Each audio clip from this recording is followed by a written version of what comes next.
18 ans plus tard, soit 6 x 3, 18, 6, 6, 6, se tint une autre réunion d'importance au Canada. Le groupe des 666 se réunit encore une fois à Toronto à la fin de juin 1985. Mais cette fois-ci afin de finaliser les dernières étapes devant déboucher et sur la chute des nations et sur la prise du pouvoir international par les Nations Unies.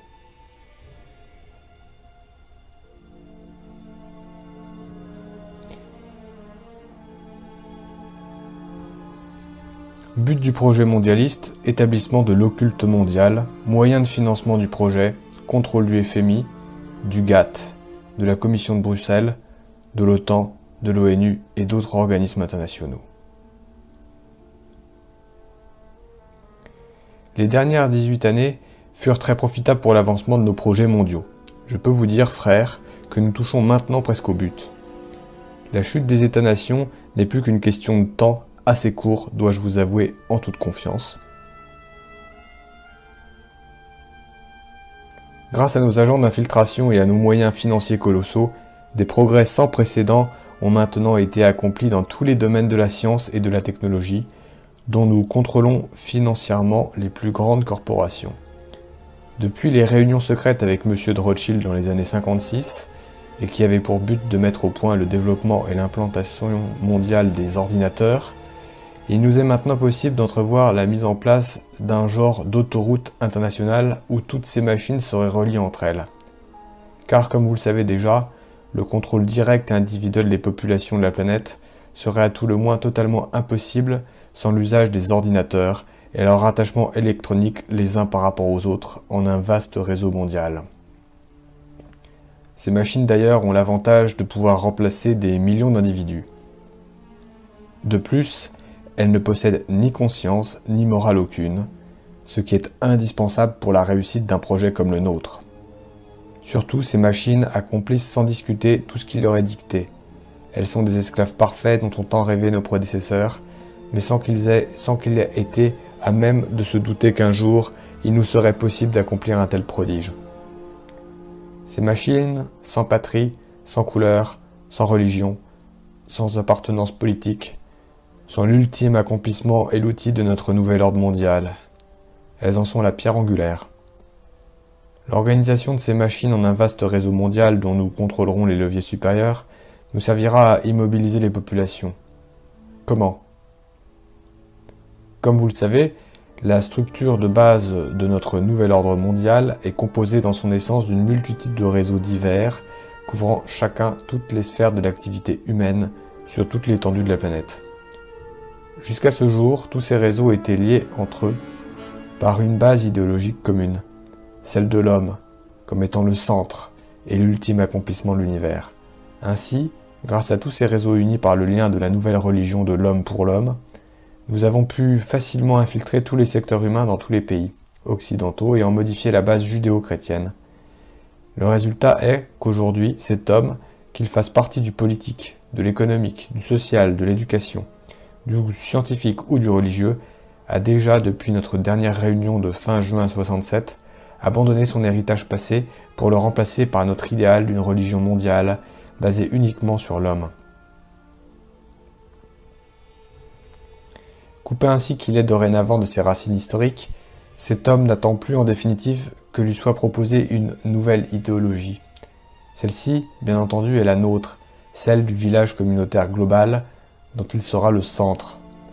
Et c'est précisément ce que nous lui apporterons en l'encourageant à faire partie, corps et âme, de ce réseau électronique mondial, où les frontières des États-nations auront été à tout jamais abolies, anéanties jusqu'à leurs racines les plus profondes.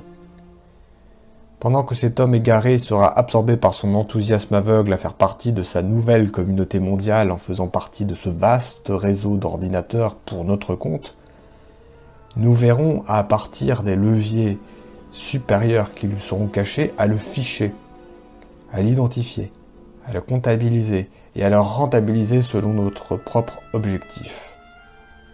Car, à l'intérieur de cette nouvelle société globale, aucun individu ayant un potentiel de rentabilité pour nous ne pourra nous échapper. L'apport constant de la technologie électronique devra nous assurer de tous les moyens pour ficher, identifier et contrôler tous les individus des populations de l'Occident. Quant à ceux qui ne représenteront aucune rentabilité exploitable par nous, nous verrons à ce qu'ils s'éliminent d'eux-mêmes à travers toutes les guerres intestines locales que nous aurons pris soin de faire éclater ici et là en nous ayant servi et de la chute de l'économie des États-nations et des oppositions et des revendications des divers groupes composant ces mêmes États. Voici donc la manière détaillée par laquelle nous procéderons d'ici 1998 pour paver la route à la naissance de notre gouvernement mondial. Premier point, décupler la société des loisirs qui nous a été si profitable à date, en nous servant de l'invention du vidéo que nous avons financé et des jeux qui lui sont rattachés. Finissons de pervertir la morale de la jeunesse. Offrons-lui la possibilité de satisfaire maintenant tous ses instincts. Un être possédé par ses sens et esclave de ceux-ci, nous le savons, n'a ni idéal ni force intérieure pour défendre quoi que ce soit. Il est un individualiste par nature et représente un candidat parfait que nous pouvons modeler aisément selon nos désirs et nos priorités.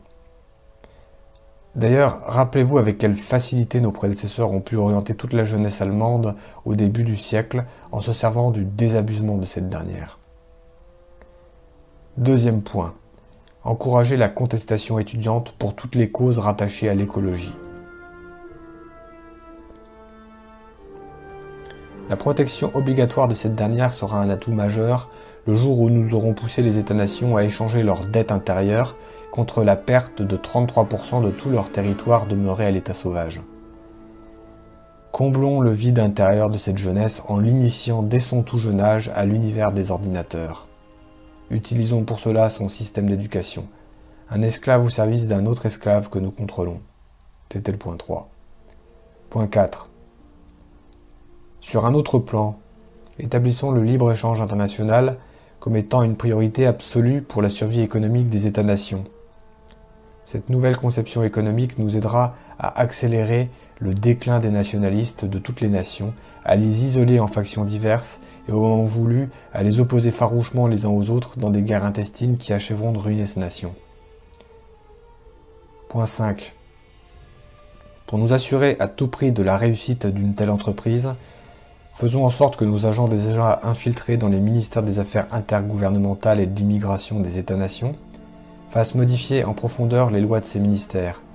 Ces modifications viseront essentiellement à ouvrir les portes des pays occidentaux à une immigration de plus en plus massive à l'intérieur de leurs frontières. Immigration que nous aurons d'ailleurs provoquée, en ayant pris soin de faire éclater ici et là de nouveaux conflits locaux. Également, utilisons des campagnes de presse bien orchestrées dans l'opinion publique des États-nations ciblées. Nous provoquerons donc chez celles-ci un afflux important de réfugiés qui aura pour effet de déstabiliser leur économie intérieure et de faire augmenter les tensions raciales à l'intérieur de leur territoire. Nous verrons à faire en sorte que des groupes d'extrémistes étrangers fassent partie de ces afflux d'immigrants, ce qui facilitera la déstabilisation politique, économique et sociale des nations visées. Point 6. Ce libre-échange, qui en réalité n'en est pas un, car il est déjà contrôlé par nous tout au sommet de la hiérarchie économique, noyautons-le. Pour cela, utilisons 3 commissions latérales, celle de l'Asie, celle de l'Amérique, celle de l'Europe.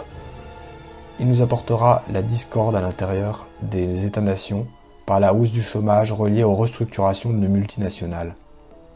Point 7. Transférons lentement mais sûrement nos multinationales dans de nouveaux pays acquis à l'idée de l'économie de marché, tels les pays de l'Est, de l'Europe, en Russie et en Chine par exemple. Nous nous fichons bien pour l'instant si leur population représente ou non un vaste bassin de nouveaux consommateurs. Ce qui nous intéresse, c'est d'avoir accès en premier lieu à une main-d'œuvre esclave, à bon marché et non syndiquée. Main-d'œuvre que nous offrent ces pays et ceux du tiers-monde. D'ailleurs, leurs gouvernements ne sont-ils pas mis en place par nous? Ne font-ils pas appel à l'aide étrangère et auprès de notre Fonds monétaire international et de notre Banque mondiale? Ces transferts offrent plusieurs avantages pour nous. Ils contribuent à entretenir ces nouvelles populations dans l'illusion d'une libération économique, d'une liberté politique, alors qu'en réalité nous les dominerons par l'appétit du gain et un endettement dont ils ne pourront jamais s'acquitter. Quant aux populations occidentales, elles seront entretenues dans le rêve du bien-être économique, car les produits importés de ces pays ne subiront aucune hausse de prix. Par contre, sans qu'elles s'en aperçoivent au début, de plus en plus d'industries seront obligées de fermer leurs portes à cause des transferts que nous aurons effectués hors des pays occidentaux. Ces fermetures augmenteront le chômage et apporteront des pertes importantes de revenus pour les États-nations. Point 8. Ainsi, nous mettrons sur pied une économie globale, à l'échelle mondiale, qui échappera totalement au contrôle des États-nations. Cette nouvelle économie sera au-dessus de tout. Aucune pression politique ou syndicale ne pourra avoir de pouvoir sur elle. Elle dictera ses propres politiques mondiales et obligera une réorganisation politique, mais selon nos priorités à l'échelle mondiale. Point 9. Par cette économie indépendante n'ayant de loi que nos lois, nous établirons une culture de masse mondiale. Par le contrôle international de la télévision, des médias, nous instituerons une nouvelle culture. Mais nouvelle culture nivelée, uniforme pour tous, sans qu'aucune création future ne nous échappe. Les artistes futurs seront à notre image, ou bien ne pourront survivre. Fini donc ce temps où des créations culturelles indépendantes mettaient à tout moment en péril nos projets mondialistes, comme cela fut si souvent le cas dans le passé. Point 10. Par cette même économie, il nous sera alors possible de nous servir des forces militaires des États-nations, telles celles des États-Unis, dans des buts humanitaires. En réalité, ces forces nous serviront à soumettre des pays récalcitrants à notre volonté. Ainsi, les pays du tiers-monde et d'autres semblables à eux ne pourront pas être en mesure d'échapper à notre volonté de nous servir de leur population comme main-d'œuvre esclave. Point 11. Pour contrôler le marché mondial, nous devrons détourner la productivité de son but premier, c'est-à-dire libérer l'homme de sa dureté du travail. Au contraire, nous l'orienterons en fonction de la retourner contre l'homme, en asservissant ce dernier à notre système économique où il n'aura que le choix de devenir notre esclave et même un futur criminel. Point 12. Tous ces transferts à l'étranger de nos multinationales et la réorganisation mondiale de l'économie auront pour but, entre autres, de faire grimper le chômage dans les pays occidentaux. Cette situation sera d'autant plus réalisable parce qu'au départ, nous aurons privilégié l'importation massive des produits de base à l'intérieur des États-nations et du même coup, nous aurons surchargé ces États par l'emploi exagéré de leur population à la production de services qu'ils ne pourront plus payer. Ces conditions extrêmes multiplieront par millions les masses d'assistés sociaux de tout genre, d'illettrés, de sans-abri. Point 13. Par des pertes de millions d'emplois dans le secteur primaire, à même les évasions déguisées de capitaux étrangers hors des États-nations, il nous sera ainsi possible de mettre en danger de mort l'harmonie sociale par le spectre de la guerre civile. Point 14. Ces manipulations internationales des gouvernements et des populations des États-nations nous fourniront le prétexte d'utiliser notre FMI pour pousser les gouvernements occidentaux à mettre en place des budgets d'austérité sous le couvercle de la réduction illusoire de leur dette nationale, de la conservation hypothétique de leur cote de crédit international, de la préservation impossible de la paix sociale. Point 15. Par ces mesures budgétaires d'urgence, nous briserons ainsi le financement des États-nations pour tous leurs méga-projets qui représentent une menace directe à notre contrôle mondial de l'économie. D'ailleurs, toutes ces mesures d'austérité nous permettront de briser les volontés nationales de structures modernes dans les domaines de l'énergie, de l'agriculture, du transport et des technologies nouvelles. Point 16. Deuxième grand point, l'aurore rouge. L'aurore rouge, but du projet mondialiste, établissement de l'occulte mondial. Moyen de financement du projet, contrôle du FMI, du GATT, de la Commission de Bruxelles, de l'OTAN, de l'ONU et d'autres organismes internationaux. Première partie.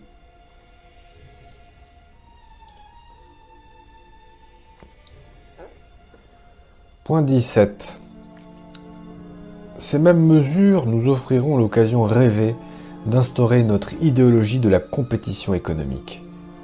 Celle-ci se traduira à l'intérieur des États-nations par la réduction volontaire des salaires, les départs volontaires avec remise de médailles pour service rendu, ce qui nous ouvrira les portes à l'instauration partout de notre technologie de contrôle. Dans cette perspective, tous ces départs seront remplacés par des ordinateurs à notre service. Point 18. Ces transformations sociales nous aideront à changer en profondeur la main-d'œuvre policière et militaire des États-nations. Sous le prétexte des nécessités du moment et sans éveiller de soupçons, nous nous débarrasserons une fois pour toutes de tous les individus ayant une conscience judéo-chrétienne. Cette restructuration des corps policiers et militaires nous permettra de limoger sans contestation le personnel âgé, de même que tous les éléments ne véhiculant pas nos principes mondialistes. Ceux-ci seront remplacés par de jeunes recrues, dépourvus de conscience et de morale, et déjà tout entraînés et favorables à l'usage inconsidéré de notre technologie de réseau électronique. Point 19. Dans un même temps, et toujours sous le prétexte de coupures budgétaires, nous veillerons au transfert des bases militaires des États-nations vers l'Organisation des Nations Unies. Point 20. Dans cette perspective, nous travaillerons à la réorganisation du mandat international des Nations Unies. De force de paix sans pouvoir décisionnel, nous l'amènerons à devenir une force d'intervention où seront fondues en un tout homogène les forces militaires des États-nations. Ceci nous permettra d'effectuer sans combat la démilitarisation de tous ces États de manière à ce qu'aucun d'entre eux dans l'avenir ne soit suffisamment puissant, indépendant, pour remettre en question notre pouvoir mondial. Point 21. Pour accélérer ce processus de transfert, nous impliquerons la force actuelle des Nations Unies dans des conflits impossibles à régler. De cette manière, et avec l'aide des médias que nous contrôlons, nous montrerons aux populations l'impuissance et l'inutilité de cette force dans sa forme actuelle. La frustration aidant, et poussée à son paroxysme au moment voulu, poussera les populations des États-nations à supplier les instances internationales de former une telle force multinationale au plus tôt afin de protéger à tout prix la paix. Point 22. L'apparition prochaine de cette volonté mondiale d'une force militaire multinationale ira de pair avec l'instauration à l'intérieur des États-nations d'une force d'intervention multijuridictionnelle. Cette combinaison des effectifs policiers et militaires, créée à même le prétexte de l'augmentation de l'instabilité politique et sociale grandissante à l'intérieur de ces États, croulant sous le fardeau des problèmes économiques, nous permettra de mieux contrôler les populations occidentales. Ici, l'utilisation à outrance de l'identification et du fichage électronique des individus nous fournira une surveillance complète de toutes les populations visées. Point 23. Cette réorganisation policière et militaire intérieure et extérieure des États-nations permettra de faire converger le tout vers l'obligation de la mise en place d'un centre mondial judiciaire. Ce centre permettra aux différents corps policiers des États-nations d'avoir rapidement accès à des banques de données sur tous les individus potentiellement dangereux pour nous sur la planète.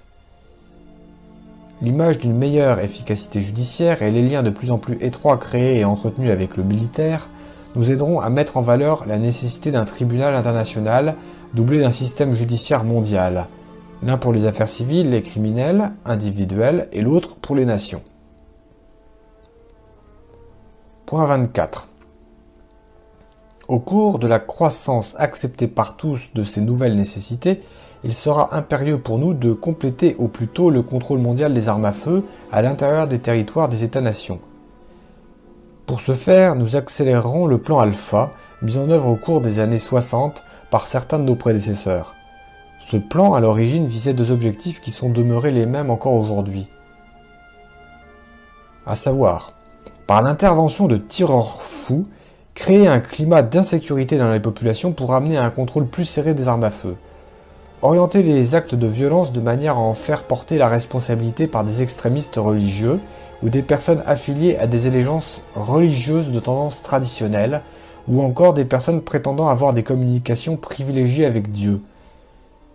Aujourd'hui, afin d'accélérer ce contrôle des armes à feu, nous pourrons utiliser la chute des conditions économiques des États-nations qui entraînera avec elle une déstabilisation complète du social, donc l'augmentation de la violence.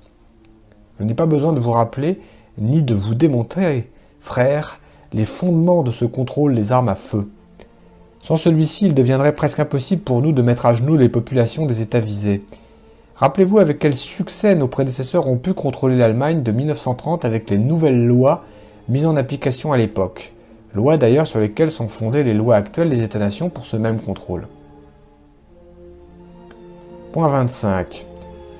Les dernières étapes se rapportent à la phase oméga, phase expérimentée à partir des expérimentations effectuées au début des années 70. Cette phase oméga et ces expérimentations renferment la mise en application à l'échelle mondiale des armes électromagnétiques. Les changements de climat entraînant la destruction des récoltes, la faillite dans ces conditions des terres agricoles, la dénaturation par moyens artificiels des produits alimentaires de consommation courante, l'empoisonnement de la nature par une exploitation exagérée et inconsidérée, et l'utilisation massive de produits chimiques dans l'agriculture. Tout cela, frères, mènera à la ruine assurée des industries alimentaires des États-nations. L'avenir du contrôle des populations de ces États passe obligatoirement par le contrôle absolu par nous de la production alimentaire à l'échelle mondiale et par la prise de contrôle des principales routes alimentaires de la planète. Pour ce faire, il est nécessaire d'utiliser l'électromagnétique, entre autres, pour déstabiliser les climats des États les plus productifs sur le plan agricole.